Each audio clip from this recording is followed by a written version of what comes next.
Écoute de l'ERTM, il est 13h à Saré-Keinan, c'est à Tombouctou, la même heure partout au Mali.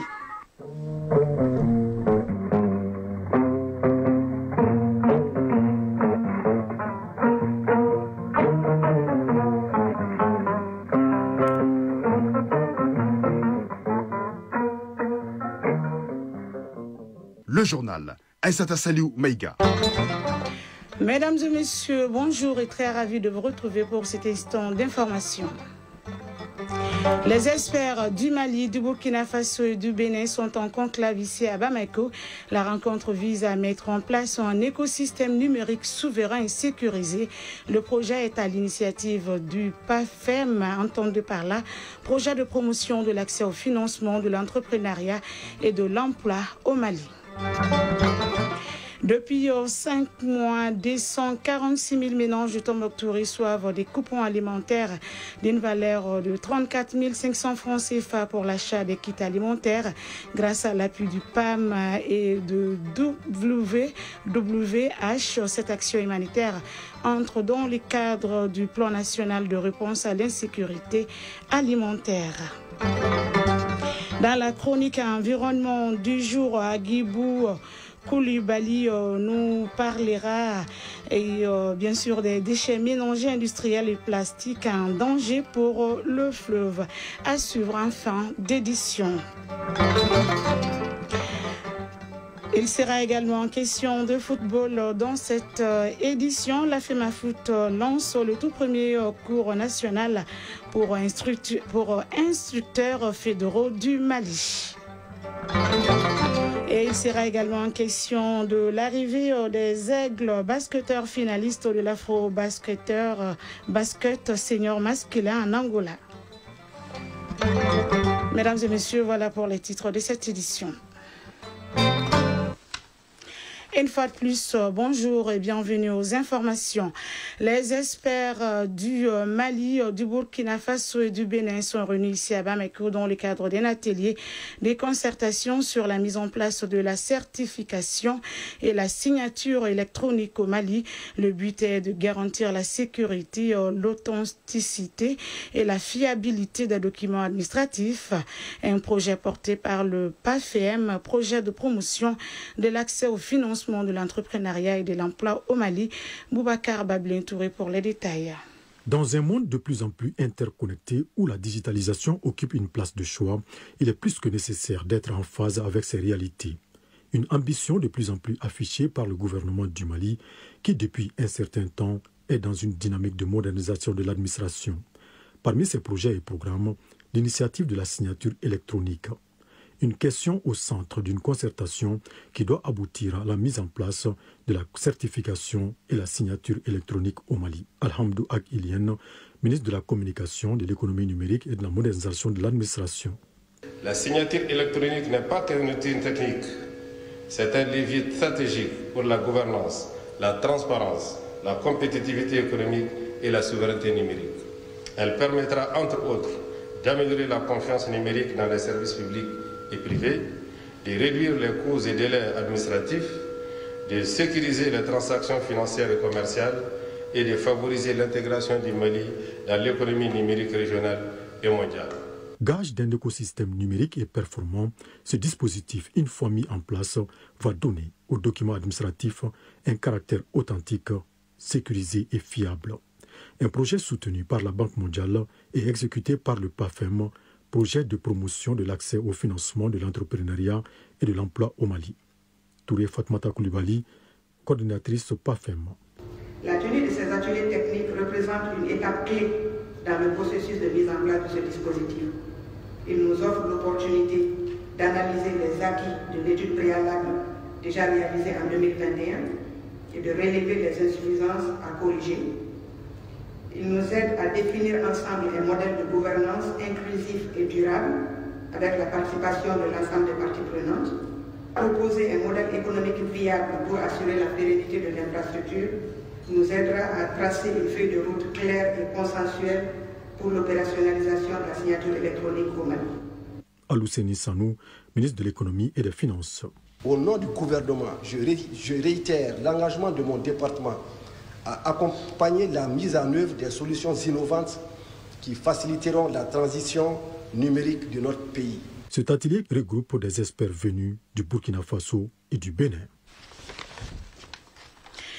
Les commissaires à la sécurité alimentaire et ses partenaires s'y sont rendus sur les sites de distribution alimentaire au profit des personnes déplacées internes et réfugiés et communautés affectées pendant la soudure. Durant 5 mois, ces personnes recevront des coupons alimentaires d'une valeur de 34 500 francs CFA pour l'achat des kits alimentaires grâce à l'appui du PAM et WWH. Tombouctou Idrissa Goulou Sissoko. Les partenaires appuient le plan national de réponse à l'insécurité alimentaire en région de Tombouctou. En effet, le PAM, en collaboration avec WWH, engage une assistance alimentaire nutritionnelle d'urgence en faveur des personnes déplacées internes, réfugiés et communautés affectées pendant la soudure dans le cercle de Tombouctou. Ainsi, depuis 5 mois, 246 ménages vulnérables du quartier Sarakiena de Tombouctou bénéficient de coupons d'une valeur de 34 500 francs CFA pour leur permettre d'acheter des kits alimentaires. Le commissaire à la sécurité alimentaire et ses partenaires se sont rendus sur les lieux pour voir de visu comment se fait la distribution. Ils ont eu droit à des explications de la part du chef de projet WWH et se sont entretenus avec les bénéficiaires. Redouane Ag Mohamed Ali, commissaire à la sécurité alimentaire. On a visité tous les process et c'était un process entièrement informatisé et qui permet de sécuriser toute l'opération de distribution, de l'identification des bénéficiaires jusqu'à la mise à disposition des vivres au niveau des commerçants partenaires. Jean-Carlo Siri, représentant du PAM. Notre philosophie, c'est-à-dire que nous pensons que des personnes vulnérables, c'est comme si quelqu'un, à un moment donné, se trouvait à terre. Et cette personne, il faut la relever, n'est-ce pas? Tout le monde ferait ça. Donc c'est ce que nous faisons avec le gouvernement et le commissariat à la sécurité alimentaire. Et nous cherchons vraiment des moyens d'autonomiser, donc de faire plus. Les bénéficiaires saluent cette distribution gratuite de produits alimentaires. Madame Touré Awa Kamara, bénéficiaire. Ça va nous aider beaucoup même. Aujourd'hui, il n'y a pas de champs, il n'y a rien. Il n'y a pas de riz, il n'y a rien. Il faut noter que cette distribution dans le cadre du plan national de réponse à l'insécurité alimentaire va concerner plusieurs ménages vulnérables dans le cercle de Tombouctou. Tombouctou, Idrissa Goulou Sissoko, Alou Koulibaly pour l'ORTM. La 75e session du comité régional de l'OMS pour l'Afrique se poursuit à Lukasa, en Zambie. Le directeur régional de l'OMS pour l'Afrique a rencontré les ministres de la Santé de la Confédération des États du Sahel. Les échanges ont porté sur les priorités du Burkina Faso, du Mali et du Niger en matière de santé, notamment les soins de santé primaire, la réduction de la mortalité maternelle et néonatale, l'approvisionnement en médicaments, envoyés spéciaux en Zambie, Kumba Sissé et Barakou Maïga. Pour mieux se comprendre et définir des objectifs, le directeur régional de l'OMS pour l'Afrique était face au ministre de la Santé du Mali, du Burkina Faso et du Niger. Médecin colonel-major Garba Hakimi, ministre de la Santé et de l'Hygiène publique du Niger. C'était l'occasion pour nous de discuter d'un certain nombre de préoccupations. Donc ces défis se résument pratiquement en question de soins de santé primaire. En plus des soins de santé primaire, nous avons évoqué d'autres questions, notamment dans le cadre de la réduction de la santé maternelle et néonatale. Notre vision au niveau de l'AES, c'est de nous mettre ensemble pour pouvoir faire un système d'approvisionnement en médicaments, voire même pourquoi ne pas faire une centrale d'achat groupée. Nous avons évoqué aussi la question des soins spécialisés. Ces 3 pays de l'AES, unis pour mutualiser leurs efforts, partagent les mêmes difficultés tant sur le plan sécuritaire que sanitaire. Professeur Mohamed Yacoub Djanabi, directeur régional de l'OMS pour l'Afrique. The 3 ministers requested we meet, which is very important. Je suis content d'avoir pu avoir cette réunion très importante avec les 3 ministres de l'AES. Donc cette rencontre a permis d'écouter les ministres et d'entendre les priorités.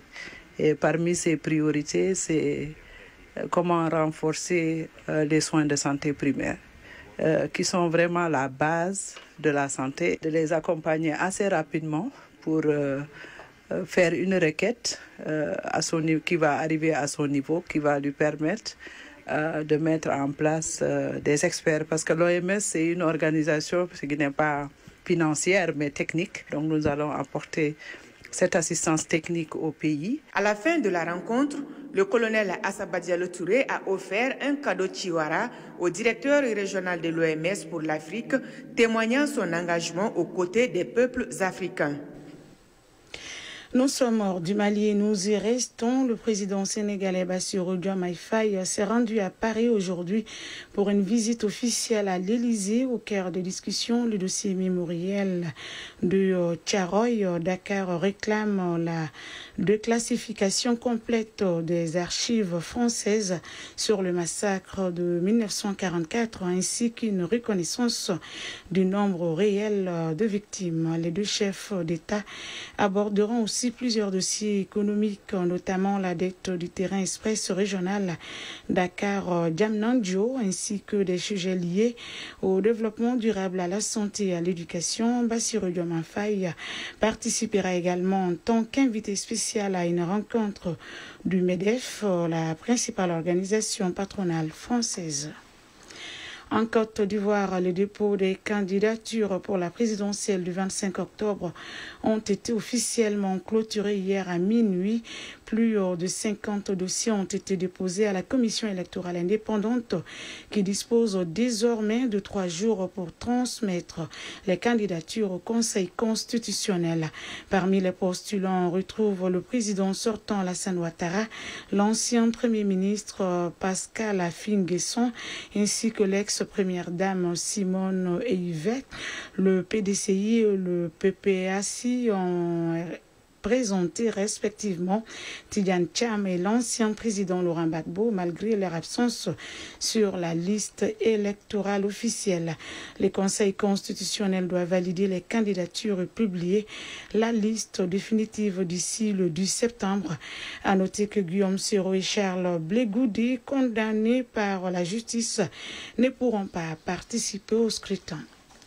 Au Tchad, le ministère de la Santé a annoncé ce lundi une épidémie de choléra dans la province de Ouadaï, près de la frontière avec le Soudan. Depuis début juillet, 63 personnes sont décédées, dont la moitié en dehors des hôpitaux. Une situation qui inquiète les autorités sanitaires. Près de 940 cas suspects ont été signalés avec 39 cas confirmés.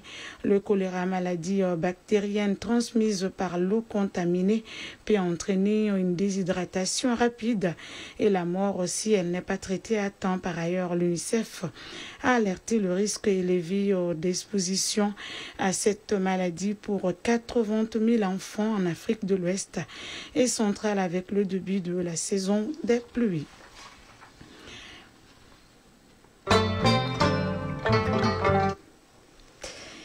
Retour à l'actualité nationale en matière des contrats commerciaux civils. Il existe une clause compromissoire.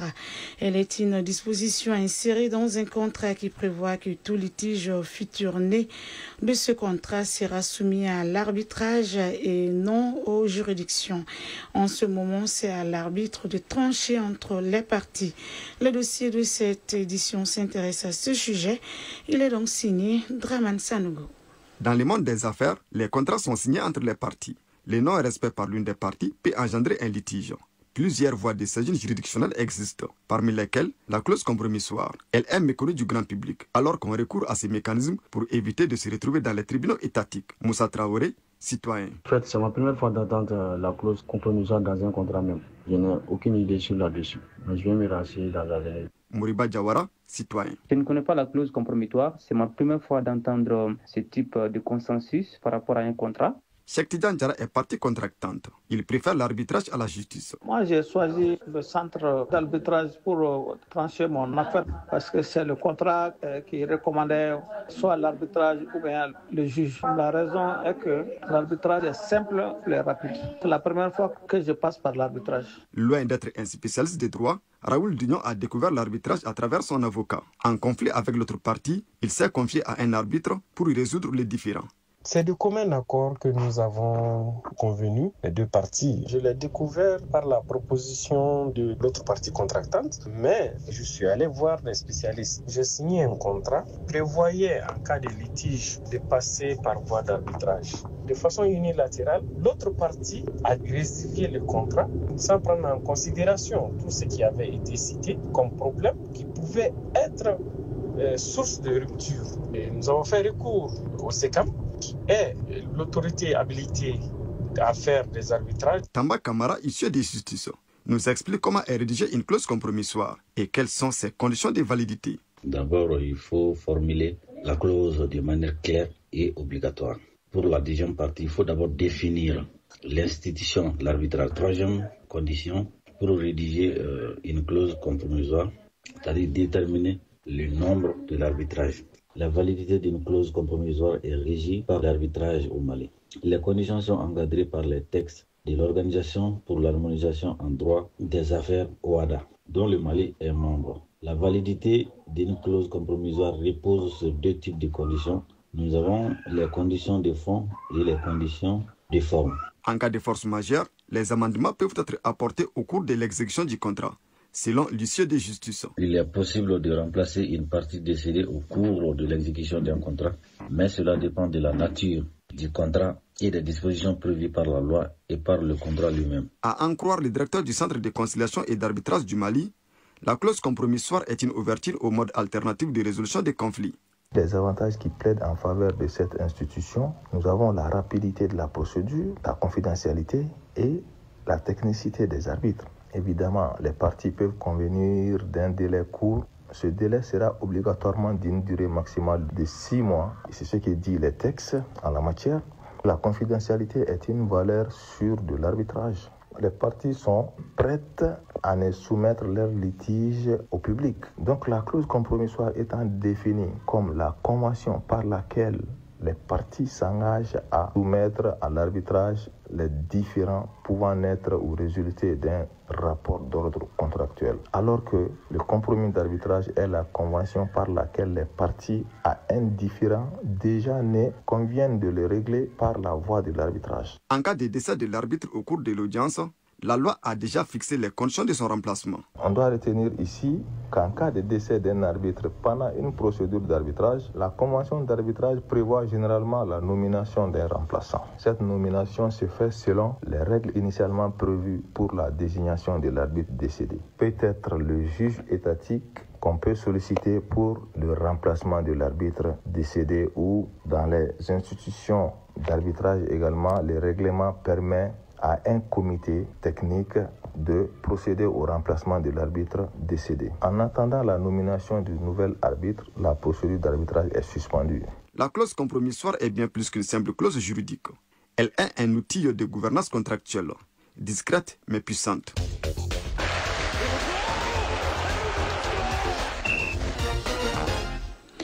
La page sport à prison, football en Europe, on parlera du marché des transferts en football sur le continent. Sur les continents, Madagascar, Maroc, c'est l'affiche de la finale de la 8e édition du championnat d'Afrique des Nations CHAN au plan national, la FEMA Foot. Le résumé de l'actualité sportive, c'est avec Aridi Matouna. Ils sont arrivés hier au pays. Il s'agit des Aigles basketteurs, vice-champions d'Afrique à l'issue de l'afro-basket masculin en Angola. Tout comme à leur arrivée à l'aéroport international président Modibo Keïta Sénou, ainsi qu'au stade Mamadou Konaté, les Aigles basketteurs ont été célébrés en pompe par le public sportif. Elhadj Diko est l'entraîneur des Aigles basketteurs. Il est au micro de Salif Ouedraogo. C'est un sentiment de fierté, un sentiment de joie, mais un sentiment surtout de reconnaissance au peuple malien qui nous a soutenus du début jusqu'à la fin.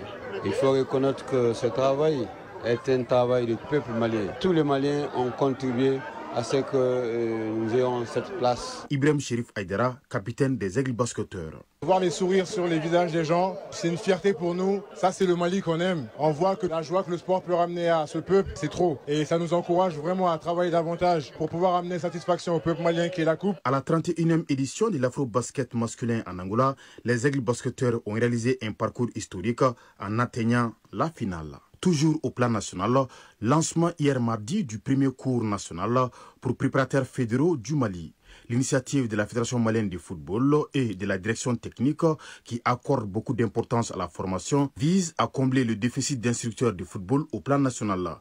Le cours de haut niveau, qui s'étend sur quelques jours, enregistre la participation de 20 entraîneurs, dont la plupart est titulaire de la licence ACAF. Sur le continent, championnat d'Afrique des Nations CHAN, co-organisé par la Tanzanie, l'Ouganda et le Kenya. La finale oppose samedi 30 août Madagascar au Maroc. En demi-finale jouée hier mardi, Madagascar s'est imposé dans les prolongations 1-0 devant le Soudan et victoire du Maroc 5-3 à la séance des tirs au but face au détenteur du trophée, le Sénégal. Un but partout, c'était le score à l'issue du temps réglementaire et des prolongations. En Europe, au registre des transferts, le Malien Daouda Guindo rejoint Brest, club de Ligue 1 française. Mis à l'essai durant une partie de l'été, le latéral gauche international malien s'est engagé avec le club breton pour une saison. Daouda Guindo a passé 4 ans avec le club autrichien de Salzbourg et était libre de tout contrat. À Brest, il retrouvera ses compatriotes Kamori Doumbia et Amidou Makalou. Après 18 ans dans la capitale espagnole, Lucas Vázquez va découvrir le championnat allemand. Le latéral droit international espagnol, qui a remporté 23 trophées avec le Real Madrid, s'est engagé avec le Bayer Leverkusen. À quelques jours de la fin du mercato, certains dossiers brûlants attirent toujours les attentions. Partira ou partira pas. C'est le cas de l'attaquant suédois de Newcastle, Alexander Isak, le français Adrien Rabiot de l'Olympique de Marseille, le serbe Dusan Vlahovic de la Juventus de Turin ou encore Gianluigi Donnarumma, le portier italien du Paris Saint-Germain. Les nouvelles du capitaine des Aigles du Mali, Yves Bissouma, l'international malien du club anglais de Tottenham, devrait quitter le club londonien et rejoindre le club turc de Galatasaray. Selon des sources concordantes, les négociations sont très avancées et que le joueur aurait déjà donné son accord. Chronique de l'environnement. Les déchets plastiques mélangés industriels représentent une menace pour le fleuve Niger. Des voix d'experts et d'acteurs de terrain tirent la sonnette d'alarme. Déchets mélangés industriels et plastiques, un danger pour le fleuve. C'est le sujet de la chronique de l'environnement, une réalisation de Agibou Koulibaly. Le fleuve Niger, artère vitale de notre pays, se meurt sous le poids de notre négligence.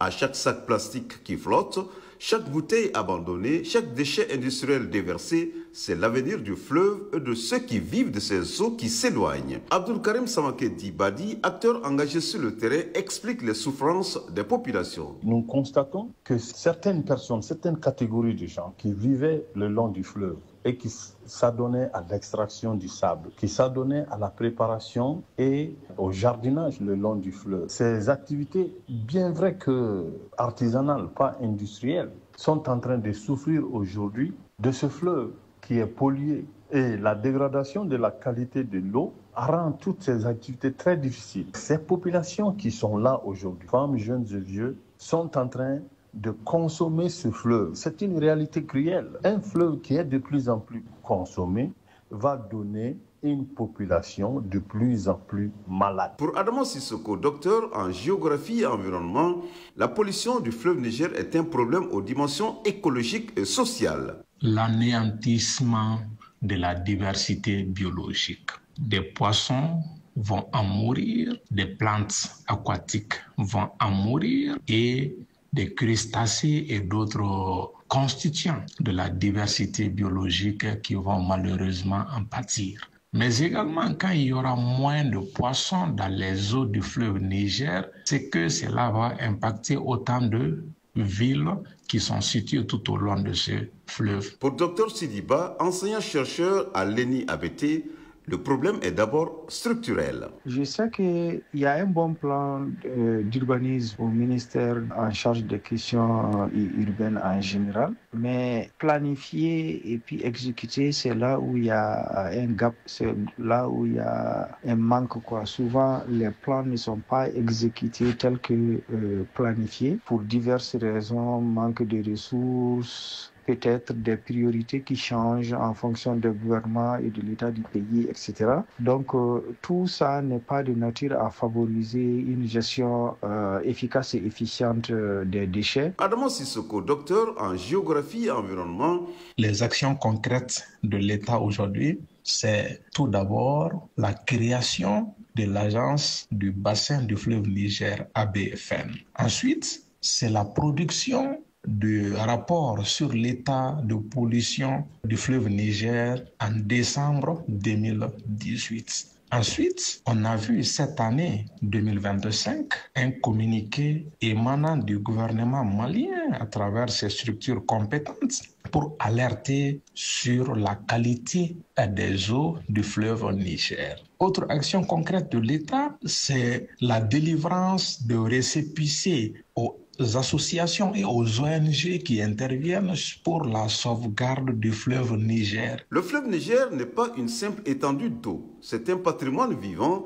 Tant que nous continuerons à le considérer comme une poubelle, nous compromettons notre propre avenir.